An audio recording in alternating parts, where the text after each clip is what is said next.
right, welcome to another episode of Flip Your Switch with Grace. Today, we will have a great topic, which is coping mechanism, its advantage or disadvantage. The goal of this podcast is to educate people on wellness because I believe education, empowering people, helps people to decide. And to also, we believe that there is uh, people needs to be given an option with their health and wellness to maximize or optimize their health as well and function. So tonight we are blessed to have our speaker for another episode. Okay, um, she is a friend of mine from Facebook. I met her just just browsing through. I was just looking for a speaker that could help me educate people on mental awareness. So let me introduce our speaker. Her name is Elizabeth Canlas-Pineda, Doctor of Medicine, Clinical and Counseling Psychology, Ordained Missionary Pastor. She is a motivational speaker, psychospiritual educator, presently giving services in counseling all types of emotional issues due to trauma, chemical dependency, substance abuse, drugs, physical violence, child abuse, rape, or devastating medical illness such as cancer. Now, our topic today is about coping stress. Especially nowadays with this pandemic, as you could relate, we have a lot of stress in life. A lot of people have lost their job. People have lost their loved ones. People lost the freedom of getting out, meeting friends and going to school. And so this is very important. And most of this people have also coped with a lot of ways. But tonight we will know from Dr. Beth if our ways are, um, we call it healthy or unhealthy. So without further ado, let's welcome Dr. Beth Canlas. Take it away. Good morning, Philippines. Good evening, USA. And Miss Grace, thanks again for inviting me here.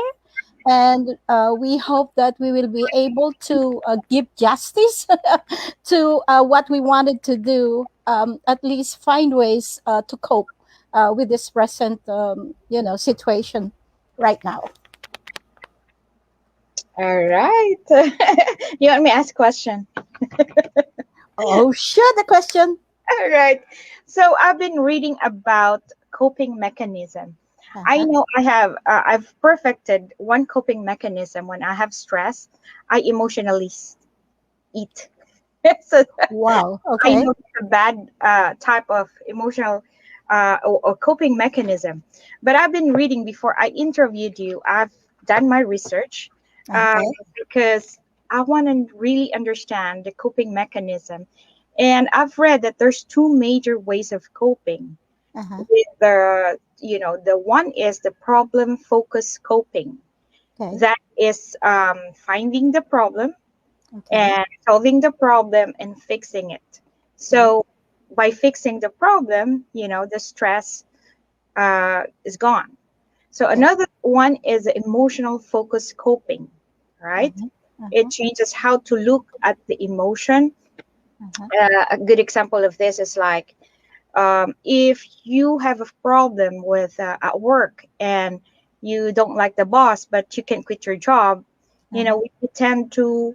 you tend to go to this coping mechanism as such as thought suppression, humor, aggression, Uh-huh. and you know um, uh, uh, what we call as displacement, withdrawal, indulgence oneself.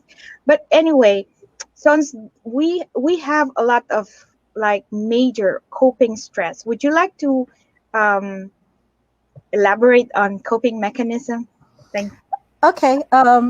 coping mechanism, you can associate it as an emergency way of survival. It is usually associated with a threat, and it is something to do with how you feel about a situation. Like, you know that this is something that might uh, go out of control, and several occasions you find yourself not able to solve this problem. So instead of confronting the actual issue, what you do then is find ways to be able to forget, about what you are supposed to be confronting about. So coping mechanism can be something healthy and something unhealthy. This is what we call, something that is positive and something that is negative. So, example of coping mechanisms that are unhealthy, as we are all aware of, the use of drugs, alcohol, right? Um, and this is one thing. It's either you are overeating or not eating or just eating a little bit. So it becomes an eating disorder in a way. And it is something about sleeping as well. You're not able to sleep, or you are not sleeping at all, or sometimes you just want to sleep all day because you just want to forget about the problem. These are the negative things about coping mechanism. On the other side of it, some people, the healthy side of strategies would be do a lot of exercises, go to the gym, be more sociable, talk to a lot of people, find a way to forget the problem. And sometimes you are led to look for a therapist, a doctor, or someone that you trust, someone that you feel has the authority. So in a way, that is the other healthy side of coping mechanism. So depending on where you're coming from, it is what you do. It's either you go towards the healthy side or you just go to the unhealthy side. That is how you cope. So you have a choice Yeah, if you can do the healthy and unhealthy. right. All right. So most of us do the unhealthy one. Oh yeah, especially eating, Yes, because it's yeah, it's the shortest and it satisfies us fast. Now, right? especially it's okay if we eat like the good food, Right. um, and the low carb food. That's fine. But Uh-huh. then we tend to eat the bad, Anything. yeah, the one that satisfies us fast. Right. So, all right. So you mentioned about alcoholism, drugs, Uh-huh. and also smoking, right? Uh-huh. Uh-huh. So, what do you think people tends to choose that route, choose that choice? Anything that is accessible, convenient. Uh, okay, say with alcohol. You feel like once you drink alcohol, you tend to forget things, right? The thing is, it is just good for a moment, but the long time effect is just terrible because the more you keep on drinking and drinking and drinking, you're putting something into your body that destroys, the chemical system that is happening in with your organs. So this is very toxic to your liver, right? And we know that alcohol can cause some central nervous effects. When we talk about central nervous system, it affects your way of thinking. It affects your way of deciding on things. So, if you are somehow delirious, right? Like you could not think straight, it is so easy to make alcohol as an excuse when you do something horrible. Think about people who rape, think about people who kill. They always use the excuse of because I was drunk. right? Yes, I Same agree. thing, same thing with drugs, so all these negative things, they always make them the reasons why they did what was terrible, so it's like they don't want to take the accountability. So that's where the problem lies, when you do not accept your mistake, that is when you are not able to solve any problem. That's right. So we before we continue, we'd like to welcome our viewers, Miss Cheryl from Canada, my sister. Hello, Canada. Yes, like I get, I think Borjas from Philippines or USA, and we also we're live in Global TV Network. Okay. Thank you for watching. To your viewers too, as well, to your followers of Flip with Sweets with Grace and Lane, Mhm. and Autism Group. So, Mhm. all right. So you mentioned about emotional, more of emotional focus coping. That is, the thought suppression. How do you do thought suppression? Like one of the things that we could do under emotional focus coping is thought suppression, Okay. humor, aggression. I'd like to know more on what we call as Okay. displacement or withdrawal. Okay.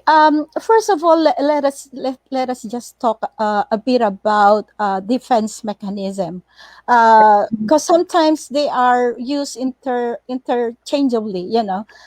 Although both are ways to cope. It is said that when you talk about defense mechanism, it is something that you do unconsciously. Whereas when you talk about coping mechanism, it can either be consciously or unconsciously. So with defense mechanisms, like you were talking about displacement, uh, this is an act where you want to find a way to just, that's why the word displace is because you want to have something in place of the problem that you have. That's why you call it displacement, so like when you are so angry, you kick the chair, you kick the table, or you kick your child.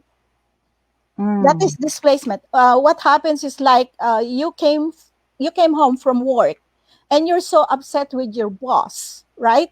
So what happens is, being the boss, and because of course the fear of losing your job, no one would dare kick your boss, right?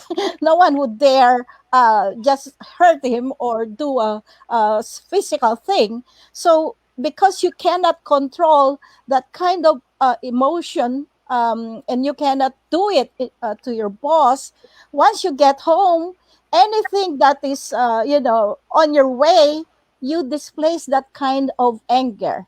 So anyone who is on your way becomes your victim, mm, even if it's just a thing, even if it's just a plate or an object, and worse, if it is a child or someone in your home.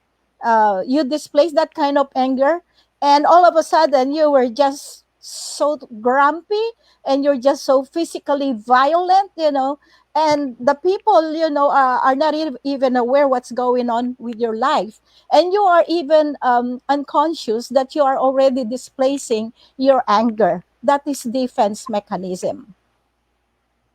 wow. So we've actually been doing it, but we don't know the terminology for that. So it's really confusing, the defense Yeah, mechanism and coping mechanism. right. Uh-huh. So that's displacement. How about would you emphasize on withdrawal too? Uh-huh. Well, withdrawal. Example of withdrawal, you can compare it with some kind of depression. Like we call social withdrawal. Okay, you used to be with so many friends, right? Mm-hmm. You love hanging out. You have been so friendly, um, and you just feel like you love everybody. But then all of a sudden, there is this one very important person who betrayed you. one very important, who you saw that you can no longer trust. So one way, your coping mechanism would be, because you don't want to deal with that kind of frustration, you withdraw. You withdraw from social interaction. So it will appear like you're depressed. You isolate yourself. You don't talk to anyone. You don't trust anybody, and you feel like the world, has turned upside down. So your coping mechanism would be, you will stop that kind of life, like, I don't want to see anybody anymore because I don't want to get hurt. Yes, Negative. yes, Negative coping mechanism. yes. A lot of us during this pandemic, we're being isolated from Correct. family, from friends. Uh-huh. So that is. I have an echo. Let me take it out first. You can sing. I have this echo sometimes. Well, anyway, going back to withdrawal, that is very common nowadays. Especially, I have some friends that until now, even with the vaccine, they already have the vaccine. The numbers of this infections already down. They just still are still at home. They Right. prefer being at home. What is your message to them? Okay. First Is of it all, different from we have to understand that, we grew up in fear, and we were told that it is always safe to just stay home. So during that time, it's almost a year, right? Almost a year that we have, instilled in our minds, conditioned our minds that, the safest way, the safest place is at home, which is not right. So now, you were able to adapt to that kind of an environment where you do not have to, go outside of your home. So, now we are telling them, oh, it is safe now, right? So it's like you put the switch button, like, okay, now you can go out. But as humans, it takes a while before we can again adapt to the other environment. It takes a while. The fear is not just going away. So what do you do? Well, one way will always be, education, information, testimonies, proofs, evidences. We want to see all that. So, the media, somehow, it can be positive, it can be negative, but it is also a way for you to convince yourself that if you see people around you, staying outside, being safe, and have seen that nothing really goes wrong with them, in a way, you kind of feel like, there's now, some kind of evidences, some kind of security that it is in fact, safe to go outside. So, learn the information, find the facts, and, always try to educate yourself. If you cannot get it from your own, try to find it from the, reliable resources, which is usually, the World Health Organization, or even our Department of Health. So if we see all this, with all facts, evidences, then in a way it's going to help us, to be free again, to stay out and say, okay, it is safe. That's right. Okay.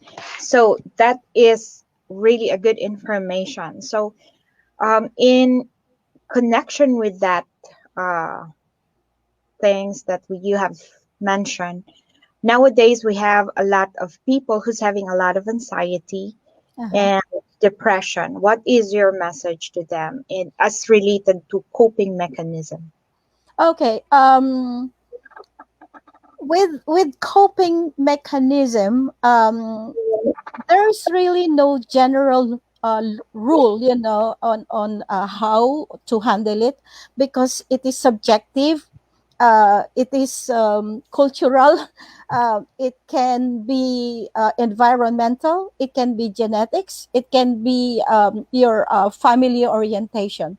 So there is no one single standard way of being able to cope with things.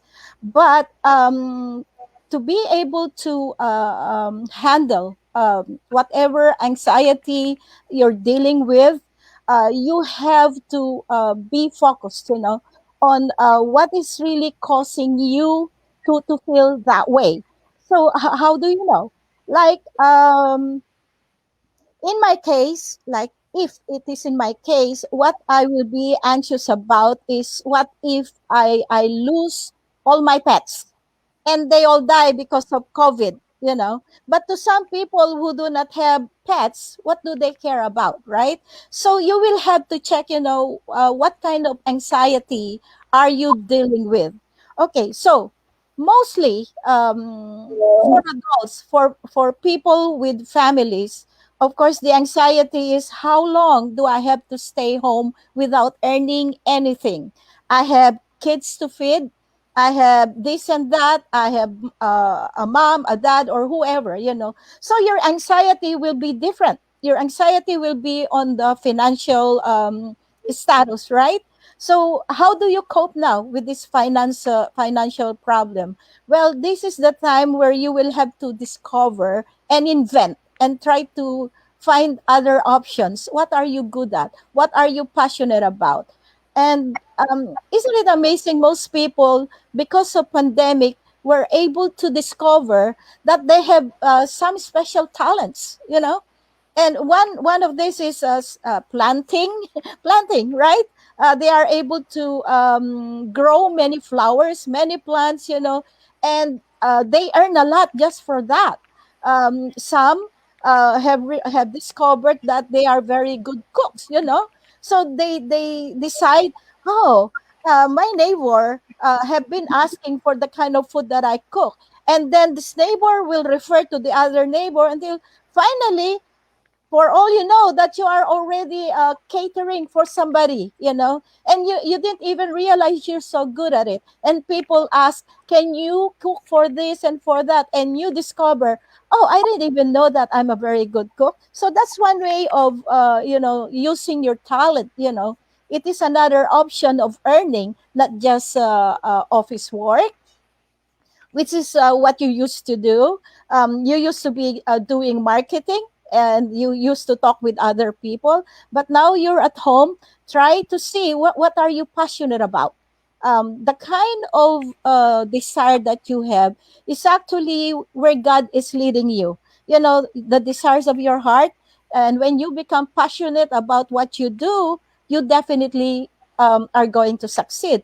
Well, some become good in singing, singing, and even doing some Zumba exercises. They discover that they are able to share that kind of passion. So they just plug it on YouTube. They get discovered, and finally, they are already earning something, out of these things that they're now doing at home. Simple things, what else? Anxiety with regards to school, right? Well, school is almost open, right? It is not much of a problem anymore, but with other countries where they cannot still do the normal education system, they are still forced to stay home. They are still forced to do their schoolwork. So what do? You for the anxiety is, you just get tired. So learn to find ways to have a break. You just don't stay the whole day looking at your computer doing your homework. You should be mindful of your schedule. It's like every 2 hours, at least give yourself some 15 minutes of break. And after 4 hours, you need to have your meal. It is a scientific what it is recommendation that after 2 hours you just lose your concentration. After 4 hours you just get hungry, so you have to be mindful of your schedule as well. That is for your students, sleeping habits. What are you anxious about? You're not able to sleep, what can you do with that to remove your anxiety? Is schedule your time, because you tend to be just relaxing whole day, and you don't even know that you have been taking a nap, every 2 hours, 3 hours, and at nighttime you're not able to sleep. So you still have to follow a sleep pattern, discipline. You will have to learn to discipline yourself. Okay. So before we go to another topic of coping mechanism, we'd like to say hi to Ran from New Jersey. She's a nurse. My friend Angela Hatfield. Thank you for watching. Lynn Corneo, um, Joanne, Joanne, and you guys can ask questions and type hi, hello, and support. Give some loves and uh, support to Dr. Beth. And Um, Grace. yeah, you could actually share it in your timeline. Please do so. Welcome, because we'd like to reach as many as we can with this live, because our purpose is just, to educate people, especially those people dealing with anxiety, with depression, and so on and so forth. So I mentioned about depression, Doc. I know there's a lot of things that we could do or advise these people having this problem nowadays. So, what are your message? What is your message to them, and Okay. how? Okay. Sorry. Go ahead. Go ahead. Okay. When we talk about depression, because sometimes we cannot really differentiate between, is it just depression or is it just being lazy to do things, but then of course we cannot label something as depression just because somebody is sad, just because somebody is lonely. Depression is a mental health issue, but before depression, there will be some sadness, loneliness, some kind of withdrawal. But in the sense of the word, if you're talking about depression, it is something really deep. So let us talk about the something that is just the superficial kind of sadness. Like sadness, you lost your job. You don't necessarily become depressed just because you lost your job. You can be sad, and sadness, of course, is a natural reaction, and it becomes a depression when it is already interfering with your normal life. It is already interfering with your normal way of dealing with things. And this will include loss of sleeping habits. You don't sleep anymore, you don't eat anymore, and you don't talk anymore, as you don't want to do anything. With that, you can already say, oh, okay, that is somehow a case of depression. So, what is the way to handle this kind of situations? When it is depression, you can already refer the person to a medical professional. It's either with a psychiatrist, a professional mental health person, or you can just go ahead and go to a counselor, an advisor, or your psychotherapist. Um, Most of the time, with some issues, we can always find a way by just doing psychotherapy. When you talk about psychotherapy, it means talk therapy, but you need to find a reliable person to talk to, when you want to deal with the depression, because sometimes if you get the wrong recommendation, it can really cause a lot of harm. So the best way is make sure that you are talking to a professional mental health person or a psychiatrist if that kind of depression is already damaging to your normal life. Because first, like with in psychiatry, they can recommend some medications. In psychology, they can recommend some behavioral modifications. But when you talk to a person who is not a professional, it can be something too personal that she passes on something that is not gonna work with your own problem. You know, it has to be catered according to your own issues. Makes me remember in the Philippines. This is our way, you know, when somebody has something similar to the kind of illness that the advisor has encountered. What they do is they prescribe, you know, not they're not doctors, they're not psychologists, you know, but if one day or one time they were given a kind of medicine, they tell this person, oh, you take this kind of medicine, you know, because it worked for me. You know, that is really very dangerous. You know, please try to avoid endorsing something that you used during the time that you got depressed, and recommend to the other person who is now facing some problems, you know, because that may cause damage, you know, to the person. Because medications are something that are exclusive to the person that was prescribed to.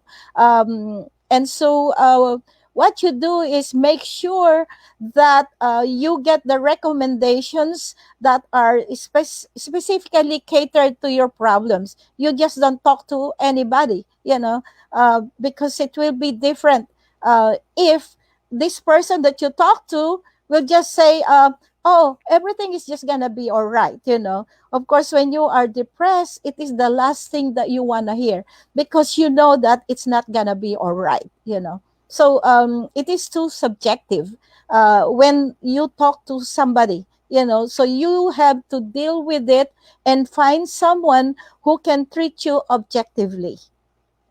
Miss Grace. Thank you so much for that. I'm listening. How's Yeah. Yes, with regards to you mentioned about the treatment related Uh-huh. to depression, I just want to add, I've read an article about like cognitive therapy basic that is like been used Mhm. in 1960s by named Aaron Beck.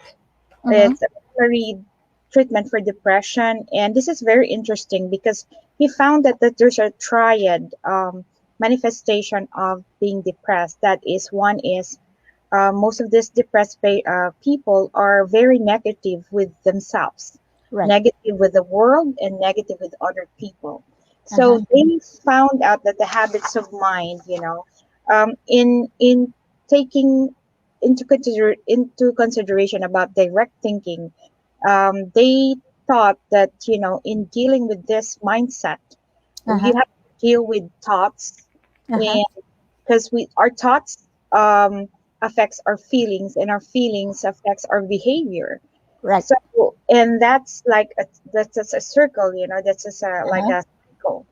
So depression, if you have depression, you have negativity, and then you try to withdraw, and Right. then that, you know until that Mhm. person, or sometimes they do a lot of like emotional stress eating, so that goes like a pathway, and then until you get gain weight, because this is also happening to a lot of like people Right. that's doing the unhealthy coping mechanism, that is, for example, which is very common, which everybody could relate. When you're stressed, me myself, I tend to overeat.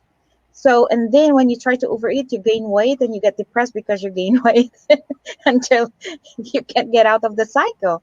Right. So So they said that this habit of mind, if you control the thoughts, you could control your feeling, and then you can control your behavior to yourself, to Uh-huh. others. And it have also mentioned, we will talk this maybe at the later part of the podcast, about Okay. what are specific like things that we need to do in dealing with this. But I'd just like to add on that one too. Okay. So that's, that the thoughts, it affects your feelings and it affects your behavior. Right. So I want Right. to add with that one, Doc. Yeah. First of all, you have to take a look of what is happening with this person. Why is this person having an eating disorder? Okay. When you talk about eating disorder, there is always this component of a psychological or an emotional issue. Um, when you do eat, you find satisfaction, in eating, and you are able to control things like you eat the food that you want, you do the kind of thing to your own self. It is somehow related to what you can control. Unfortunately, um, the way to it is kind of a displacement. It is a coping strategy. Like, um let's say you have or you are facing a terrible crisis in your life, and you are not able to control it. Uh, let's say COVID, you're not able to control it because it is a virus. It happened, and nobody really knows how in the world it just existed, and it is something that is beyond your control. And it costs you a lot of fear, it costs you a lot of anxiety, and you cannot do anything during this time. All that they tell you is, okay, lockdown, social distancing, take these vaccines and all that. And all you hear are just studies, evidences telling you this is just a temporary or an emergency way of managing this virus. Vaccine is not even something that they say a definitive way to treat this virus. They tell you it is an emergency way of handling, of managing. So you feel like it is really beyond your control. And what else? You are not able to work. You don't have money. Um, Although good enough, for other countries like US, you somehow get some stimulus, some way to financially help you augment, whatever you have. But for those people like in the third world countries, or just think about our country, that not everyone gets money to be supported, with what they need, and yet they are forced to just stay home, and there is really nothing that they can do. So what is the only thing that is left of them? It is something that they can control. And what is the easiest thing that they can control? Eating. Nobody can stop you from eating. Nobody can stop you from whatever you want to do with your own self. And so the tendency is whatever you food, that you have, you just continue on eating, eating, eating, because in a way you feel like you gain control over something. So that is what happens when there comes a time when you just realize, oh my gosh, after a month or two you have gained so much weight. Then you look at yourself in the mirror, you gain about 20-30 pounds, and you just look so awful, and you weigh you weigh yourself, and you see that scale, just going, oh, this is really too much. But then you don't feel like you can stop from doing it, because in your mind is saying, See, you're in control, you are able to choose what you want to do, and so it is so hard for you to get away from that kind of a habit, because you now feel that you have regained your control over things. You may be able to say, oh, that is unconscious, or it may be consciously done, but regardless, it is a negative way. It is what you call a negative coping strategy. So what do? Stop looking at yourself in the mirror is one way, so you don't feel bad about yourself. Stop stepping on that weighing scale, so you then get conscious about it. And always remember, that if it is creating so much negativity to your health, stop for a while. Pause, think, meditate, and say, okay, what am I doing with my body? So it is always important, to take a pause and reassess, and remember, that what you are trying to control is not the problem. You are in fact creating another problem, just because what you did now is you just kept on eating. Now you are faced with pandemic problem and a weight problem, right? Yes, yes. I'd like to say hi to Marisa, my college friend in the Philippines. We have a lot of viewers from Hello. Philippines. Hello, Magandang Philippines.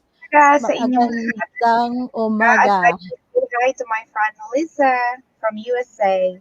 So, um, all right, we talk about the anxiety of now this pandemic. Let's talk about those people that have lost loved ones Okay. with this COVID, and also those people that have lost their kids, their parents, and especially it's really hard for those people that works like say in United States, and their family there's a family member that passed away just Right. recently. And so how what's your message to them when it comes with coping?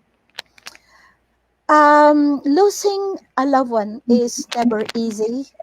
There is no special formula, really, to just encourage people with that kind of depression, that can cause depression. I mean, the grief. Um, well, the only way to be able to handle a situation is face the reality.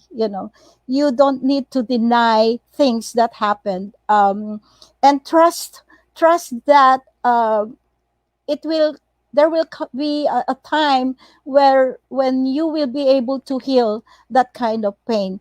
Be gentle to yourself, do not force it. Allow yourself to grieve, allow yourself to cry, allow yourself to just speak up. You do not have to suppress it. Suppressing doesn't help. It causes a lot of negativity, to your health.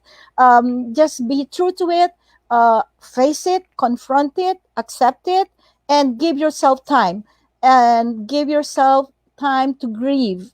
And of course, you can somehow help yourself in a way to just think on how this loved one is going to react if he sees you, still grieving, not doing something to fight, for you to stay alive, for you to be able to survive. um, think about your other family, like if you're a parent, and a child died. And what happens is, of course, as a mom or as a dad, you will be grieving a lot, but then you will have to think about, of course, this is not just your child. You still have other kids who are depending on you, who are depending on the strength that you have. You can grieve, that is right, but then you by it is hard to be a parent, because after grieving, and which doesn't just go away, still you need to face that reality, that there are still kids, there are still children, there are still people who are depending on you. This is where you need to make a choice, that I need to move on. I need to be strong. I need to be there for my other kids. And I'm just gonna let the process, take the nature of taking away that kind of pain. You will heal. It will take time, but accept it. Be gentle with yourself. Do not force yourself that in just a day or two or a month, that you'll be fine. It is just natural to be grieving, But life does not need to stop just because somebody died, because you're still alive. And remember, the reason why you survive is because you're strong. The reason you survive is because you're still needed by somebody else, not just yourself, So, stand your ground, be with friends, be with family, pray a lot. When you are not alone, you are able to survive things. That's very powerful, Doctora. I'd like Mm. to say hi to my friend Rafaela in the Philippines, Cebu, I think, and Lean. All Good right. So, morning.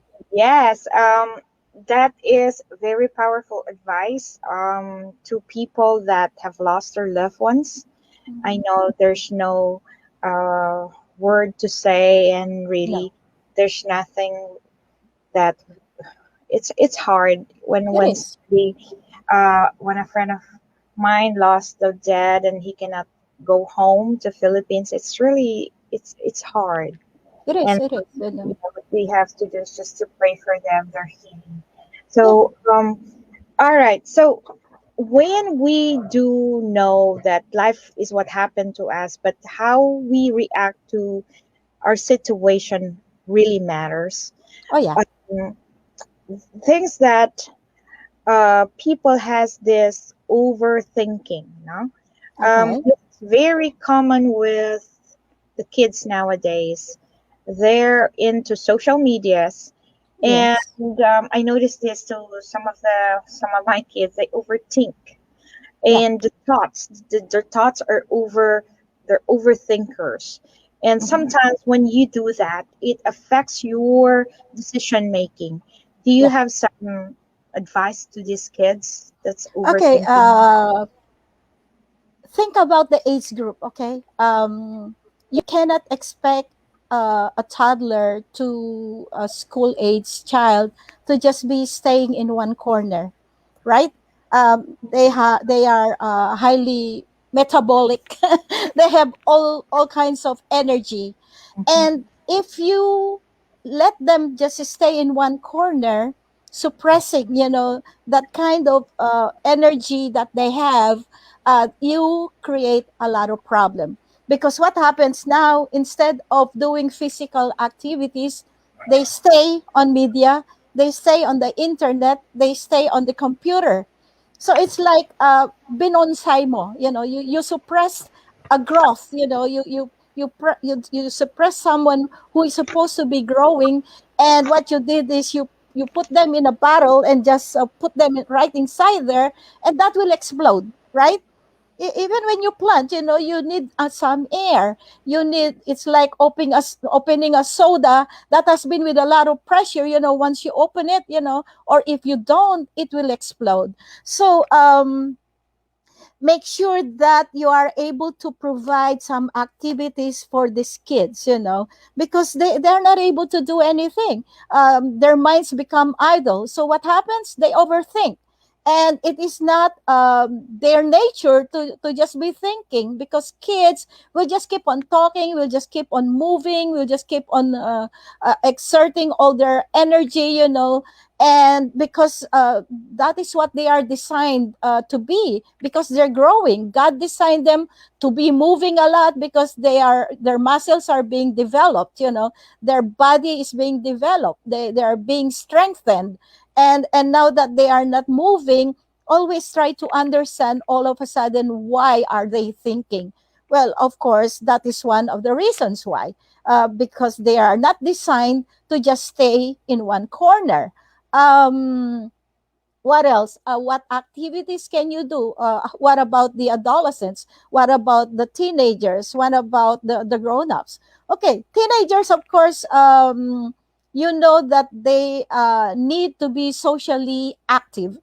They This is the time where they develop many friends. They are able to relate, with other people, and all of a sudden they are being socially distant. Water.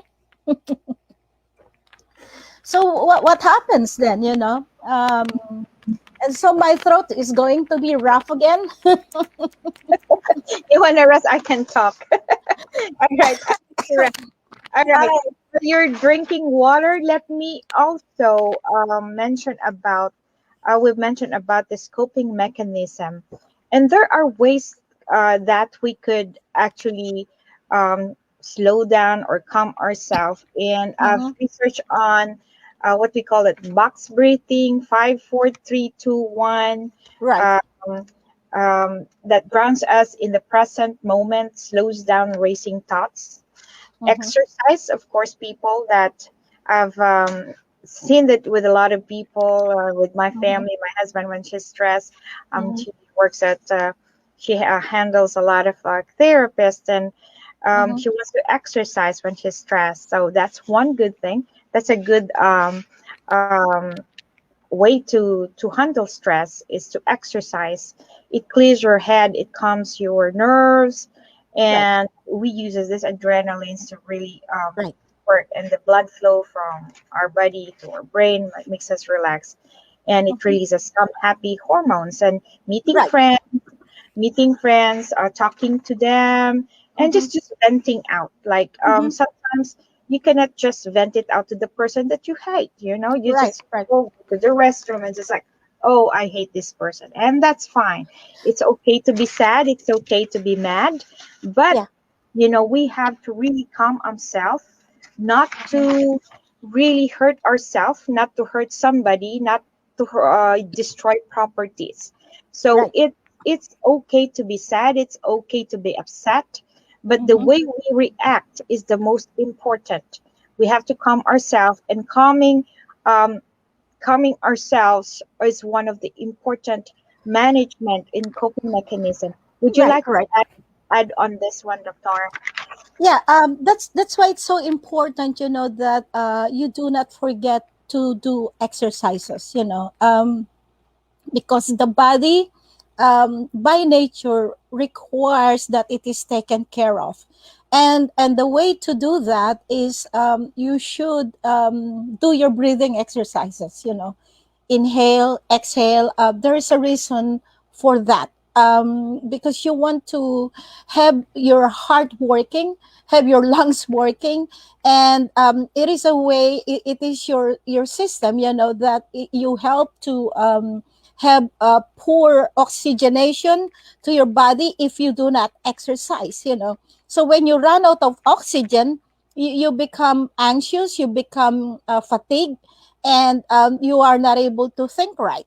So that is one benefit, for doing exercises. And of course, it helps maintain the balance. It is one way of helping your body to stay fit. We cannot stay healthy if we're just at home. We cannot stay healthy if we do not do anything. So it is not exactly going to the gym. Even at home, you can do exercises, meditation, yoga, deep breathing exercises, praying in a way is a good exercise because it relaxes the mind. um, Others would just by dancing. We know that dancing is a good exercise. You can do zumba, you can do a lot of this twist and shout kind of things, even by yourself, because it is very important, that you address what that body is asking for. So if you do not give that, it becomes a rebel. It becomes a rebel. It gets sick, and it becomes frail. It becomes unhealthy. Yes, thank you for that. And I would Mhm. like to add, before I add that one, I'd like to say hi to my sister in Australia, Ate Gili. Hello. Thanks for watching. Hello. She's watching me. Okay, to add more, I'd like to add the journaling. Very important. I've Oh learned yeah. it in life coach. My friend who did in that I interviewed about lifestyle management, the Right. journaling, to be grateful every day. You have to be grateful even if you don't feel Yeah, doing it. yeah. Just meditation and also learning. What I did with coping mechanism of not working is I use the time, because a lot of us working moms, we don't have that Right. time. Right. During the time that we were at home, we use that to spend more time with the kids Right. and develop just learning nonstop learning and Right. educating, tasking, asking people help, and Mm-hmm. also act of Right. kindness. Right. That is the reason why we have this podcast, because um, to those who doesn't know, this podcast was just started February, March, and we have a lot of guests like Doctora Beth that who offered their time. I don't even pay Dr. Beth. This is a free session, but it's reaching a lot of people. We It, could relate, we could just talk about things that we really need to understand, because when we understand the feeling, the thoughts, we could control our behavior. When right. we understand the root cause of why we are like this, why we're Right. sick, we could give a solution to the problems. Sure. But we have just 4 minutes, but we've discussed about emotional stress and also coping mechanism and also some solutions. But we'd like to know you more, Doctora. This is like okay. To end this one, we'd like to know, who is Doctora Beth? What is your goal in life, and why are you doing this? Even talking. I am highly compensated with the things that I do, but not in terms of money, but in terms of fulfillment. It is actually a coping strategy for me, because it is my way of being able to find my self worth. Uh, that when I am able to somehow make people happy, or be able to address some issues or concerns in their lives by just sharing what I know, it it meets the kind of ambition that I really have always dreamed about, that I can be an effective person in helping even just one person, and when I'm able to do that, it is not really just the kind of benefit that other people think about. The benefit is mine. It's not even the to the person that I'm helping out, because that kind of benefit gives me some kind of comfort, a lot of peace of mind, and it creates a lot of joy in my heart, something that money cannot buy. That's who I am. Thank you so much for that wonderful, you know, coping mechanism as well. It is. I think this is my coping mechanism to, never stop learning, never stop sharing, uh, and be really kind to people right, and really address the things that we need to focus on, right. especially nowadays as a therapist. I've encountered a lot of, I should supposed to be like just dealing physical pain, but Uh-huh. most of these patients have emotional pain. Right. And knowing about the functional medicine background now, I try to incorporate that. Like Uh-huh. if there's before, as just a therapist, a physical therapist, I would just ask what's your pain, what joint, and grade your pain. But Right. now that I could, learning from you, I have to consider the mental health as well.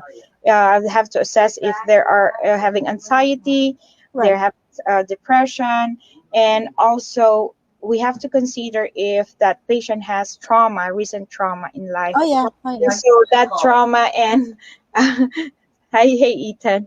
Ethan's Hey, wanting. Ethan. Ethan, you want to say hi? Ethan, come here.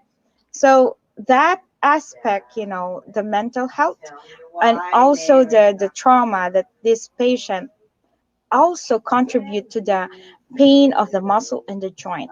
Oh yeah. And and I'd like to also um, thank you for at the bottom of my heart for always be there as a friend, I don't even know you, but now I know you. And so this is just a beginning of more talk like this. And I It's a know we have pleasure. It's a uh, pleasure. what about an hour, but I'd love to learn and more. And thank you so much for this time. And Thank guys, you also. Thank you for this opportunity. yeah, so we will have more topics. This Flip with Grace, you can follow also our um, page, flipwithgrace.com, and the Lane Weight Management, Uh-huh. Lane to Weight Management. And I also have been helping, caregivers for autism. That's one of our passion as well. So we are committed to improve awareness of mental health and physical Uh-huh. health. And we will see you more on more topics and more. Thank you so much, Doctora. It's a pleasure to have you. It's been a pleasure. And again, hello to all our friends. Magandang umaga po sa Pilipinas. And Mhm. know that you are not alone. That all your loved ones here and abroad do care for you. We know and we are aware of what's happening. We do pray that somehow medyo ma-minimize na this lockdown things. It is so depressing, I know, in the Philippines, but God is everywhere. He will take care of everyone, and there is really nothing that we cannot really handle, because when we believe and we have the faith, nothing is really impossible. That is very powerful. And I thank you so much. So, good night, guys. Good morning in the Philippines. See you next time. See you next time. Thank Bye. Bye.